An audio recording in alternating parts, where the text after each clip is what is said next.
ಇದು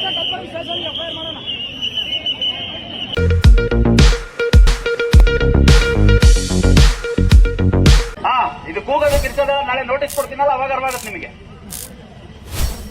ಏನ್ ಪೊಲೀಸ್ ಎಲ್ಲ ಹೊಡೆಸ್ಕೊಂಡು ತಳ್ಳಿಸ್ಕೊಂಡು ಡ್ಯೂಟಿ ಮಾಡಿ ಅಂತ ಯಾವನು ಹೇಳಿಲ್ಲ. ಸಿಬ್ಬಂದಿಗಳು ಮಹಿಳಾ ಸಿಬ್ಬಂದಿಗಳು ಇರ್ತಾರಲ್ಲಿ. ನಿಮ್ಮ ಅಕ್ಕ ತಂಗಿಯರ ಮೈ ಮೇಲೆ ಯಾವನಾದ್ರೂ ಬಿದ್ದರೆ ಸುಮ್ಮನಿರ್ತೀರಾ? ಎಲ್ಲ ನಾವು ಎಲ್ಲ ನಿಮ್ ಹಂತ ದಾಟೆ ಬಂದಿರೋದು. ನಾವು ಆಸ್ಪಿರೆಂಟ್ಸ್ ಆಗಿ ಕೆಲಸ ಸಿಕ್ಕಿರೋದೇನು ಹಂಗೆ ಬಂದಿಲ್ಲ ನಾವು, ಅಥವಾ ಬೇರೆ ಎಲ್ಲ ಕಾರ್ಪೊರೇಟ್ ಸೆಕ್ಟರ್ ವರ್ಕ್ ಮಾಡ್ತಿಲ್ಲ, ಸ್ವಂತ ನಮ್ಮ ಅಪ್ಪನ ಬಿಸ್ನೆಸ್ ನೋಡ್ತಾ ಇಲ್ಲ ನಾವು. ವಿದ್ಯಾರ್ಥಿಗಳಿಗೆ ಶಿಸ್ತಿರ್ಬೇಕು. ಕೂಗೋದು ಕಿರ್ಚೋದು ಉಡಾಫೆಯಿಂದ ಮಾತಾಡೋದು ಕಿಚಾಯಿಸ್ ಇದರಲ್ಲೆಲ್ಲ ಬರೋದು.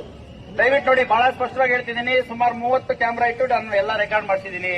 ಯಾರ್ಯಾರು ಪೊಲೀಸ್ ಜೊತೆ ಅನುಚಿತವಾಗಿ ವರ್ತನೆ ಮಾಡಿದಿರಿ, ತಳ್ಳಾಟ ಮಾಡಿದಿರಿ, ತಪ್ಪಿದಿರಿ, ಇದೆಲ್ಲ ರೆಕಾರ್ಡ್ ಆಗಿದೆ. ದಯವಿಟ್ಟು ಮುಂದಿನ ಕೇಸಸ್ ಆದ ಸಂದರ್ಭದಲ್ಲಿ ಮತ್ತೆ ನಮ್ಮನ್ನು ಬ್ಲೇಮ್ ಮಾಡಬೇಡಿ. ದಯವಿಟ್ಟು ಎಲ್ಲ ಸ್ಪಷ್ಟವಾಗಿ ಹೇಳ್ತಿದ್ದೀನಿ, ಡಿಸ್ಕಸ್ ಮಾಡಿ.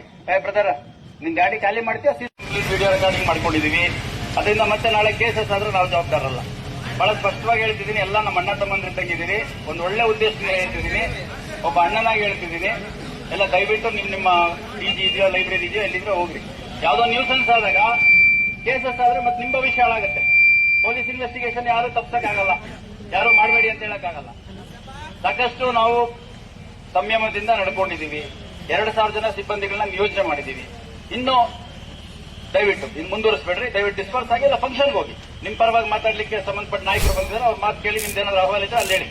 ಅದು ಬಿಟ್ಟು ಇಲ್ಲೇ ಕುತ್ಕೊಳ್ಳೋದು, ಅಲ್ಲಲ್ಲೇ ಕುತ್ಕೊಳ್ಳೋದು, ನಾವು ಅಲ್ಲಿ ಹೋಗ್ತೀವಿ, ಇಲ್ಲಿ ಹೋಗ್ತೀವಿ, ಎಲ್ಲೂ ಬಿಡಲ್ಲ. ಜುಬ್ಲಿ ಸರ್ಕಲ್ಗೆ ಸುಮಾರು 300-350 ಜನ ಸಿಬ್ಬಂದಿ ಹಾಕಿದ್ದೀವಿ.